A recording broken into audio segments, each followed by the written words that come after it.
Dahil nga po bukas ang selebrasyon ng mga kapatid nating Muslim ng Eid al-Adha, pag-usapan po natin yan, makakasama natin dito sa may PTV studio, si Al-Mahaba Islamic Center Incorporated Representative Ustad Muhammad Warki at another representative ng Al-Mahaba Islamic Center Incorporated, Ustad Marvin Marwan Lumarda. Magandang umaga po at welcome dito sa Good Morning Boss. Good morning.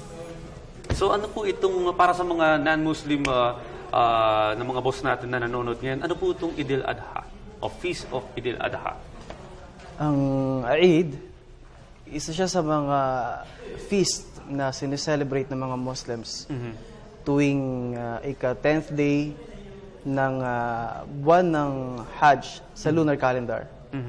And then, so ito yung feast na isa sa mga tinuturing namin ng mga dakilang araw ng mga Muslim po. Okay. Gaano po ito kahalaga, itong Eid al-Adha, yung celebration ito para sa mga kapatid nating Muslim? Ako po, kabayan, sobrang napakahalaga po ito sa mga Muslim.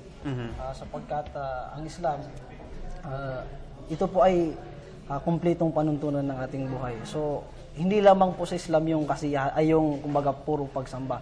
So, kaya po merong Eid. Dito po, sa pagkakataon na ito, nagkakasiyahan po yung mga Muslim.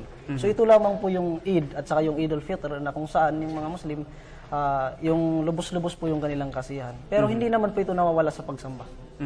So, ito po ba ilang araw nagtatagal? Actually, yung Eid, yung celebration po ng Eid, magsisimula po ito sa pang-10 araw ng Dhul Hijjah. So, meron tulad po ng nasabi ni Ustad, meron pong 3 araw extension, yung 11, 12 at 13. So, ibig sabihin, ang mga kapatid po nating Muslim ay hindi rin nagtatrabaho tuwing Feast of Eid al-Adha. Nagtatrabaho. Kasi ang celebration, hindi siya whole start day. ng morning 6 a.m. hanggang 7 a.m. Kasama na yung... Kasi first sa umaga magsi-sermon eh. And pray, tapos sermon. After ng sermon, may mga nagpapakain, may mga lumalabas, nagpupunta, sarado pa kasi ang mall pag anong oras. May mga namamasyal. So, celebration talaga siya na exclusive para sa, lalo sa mga Muslims. Pero, ito po ba ay meron kayong mga inaalay na or mga hayop na particularly kinakain during this event? Yes, meron. Ano po yan? So, katulad po ng kambing at sa baka, kamilyo, ito po ay mga, kumbaga, inialay ng mga Muslim. Kung sila po ay may kakayanan naman. Okay, so kambing lang po ang pwede Kambing, kainin? baka, Pero saka manok. Hindi pwede ang Hindi manok. pwede ang Bakit po kaya? Hindi, merong, ano lang, parang, yun lang yung pwede mong i-sacrifice. Kasi yung manok common eh.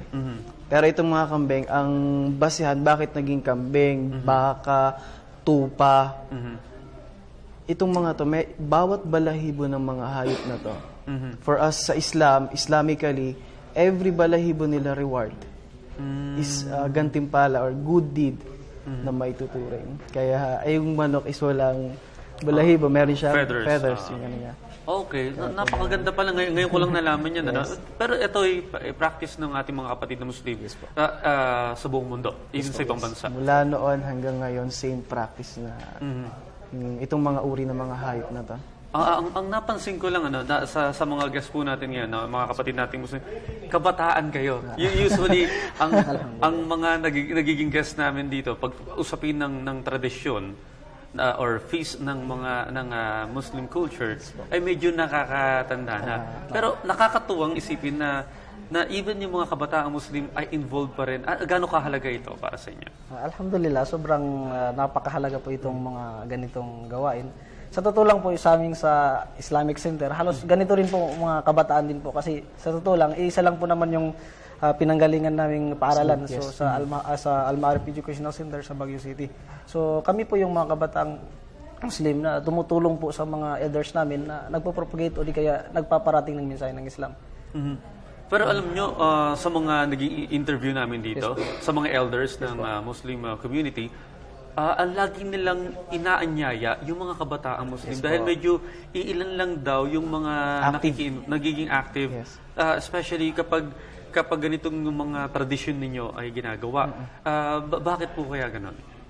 Hindi, marami sa kabataan, busy, abala sa pag-aaral. Or medyo naapektuhan na rin sila ng environment, yes. modernong pamumuhay ngayon, na ilan na rin. So siguro kami rin, i-encourage namin mga kabataan na pagdating sa mga ganitong uri ng selebrasyon o kung anong Islamic activity na makakatulong sila, bakit hindi? So, ito talagang kailangan ang mga kabataan mag-participate, dahil malaki yung maitutulong sa kanila. Kasi yung ibang mas matatanda, minsan hindi na nila kaya gawin kung ano yung mga, to be honest, di ba po? So, kayo na yung susunod na henerasyon para impluwensyahan yung mga mas nakababata pang susunod na henerasyon. Okay, maraming salamat sa lahat ng impormasyon na ibinahagi nyo sa amin, lalo na sa aming mga non-Muslims. Makita namin yung kahalagahan ng Feast of Eid al-Adha.